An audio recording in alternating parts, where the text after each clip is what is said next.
Hi, welcome to my studio. Somebody on YouTube asked if I could give a tour. So here I am with my pet Tribble, which is actually to do with the sound. So hopefully that will be okay. And if we start off over here, the studio was built by Mr. B with my help. And we built it because I bought a printing press and we had to have somewhere to put it. So this is at the bottom of our garden. So here is my big workspace. At the moment, I'm working on a Japanese woodblock rather than a lino cut. So here it is on this stand, ready for cutting. And this one, incredibly twiddly thing to cut. So I'll be quite pleased when I've finished. I've just got this little tiny bit here to finish. So this is where I would do my cutting and my drawing. My pens and pencils are over there. My cutting kit. Over here is where I would mix my inks normally, and this is a shower door. This belonged to my brother, and when he was changing his shower he gave it to me, so I have this lovely expanse of glass to mix my inks on. Above it are rollers. Now this looks like I've cornered the market in rollers, and we will talk about those on another film. These are mine and also the ones that I teach with up here.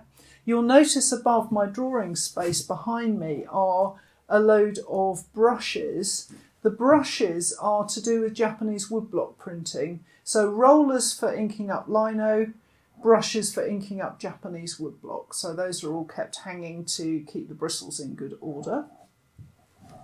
And my inks are all on this shelf along with sort of brushes and stuff like that. And then a bit further along, I have my printing barons for Japanese woodblock. This is the sort of Japanese printing press, if you like, because all Japanese woodblocks are printed by hand, not in a press. And so I've got various barons there for printing and brushes and my watercolours in a lovely box. Normally this is all stacked up. Mr. B made me this box and it's usually a stacking thing, but I've opened it up so you can see how it looks. At the back is our sharpener. That's for mainly for doing student tools and stuff like that. So that's just wheels for sharpening tools.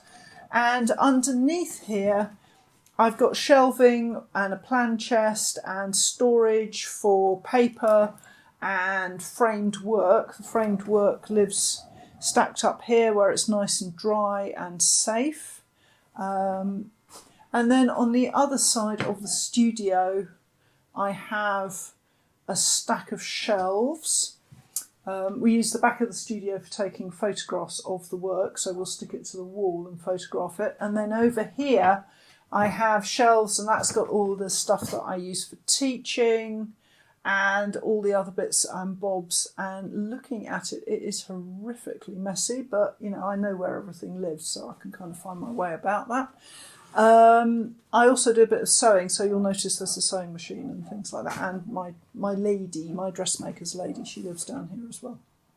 So this end of the studio, you might notice that the floor changes from checkerboard to a different flooring. That's because I'm standing in the extension. We extended the studio. We realised Mr. B built himself a shed which was bigger than my studio, and that wouldn't do, so he had to make my studio bigger.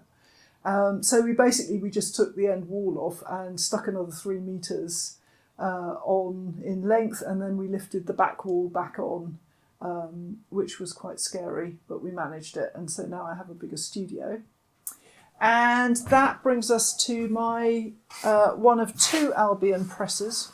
So this lovely big press is 1876 press, and this, for those of you who remember the arts festival in Oxford called Art in Action, where they used to have demonstrations, and every year they had a big press in the printmaking tent, this is that press. So it's come from there, and I use it all the time. And at the moment, it's doing duty as a table while I make these films about lino cut. So that's my Albion press, and over down on the floor you can see various wood blocks there. Lino I don't save when I finished it because I work by reduction print with lino, so I destroy the linos as I'm printing.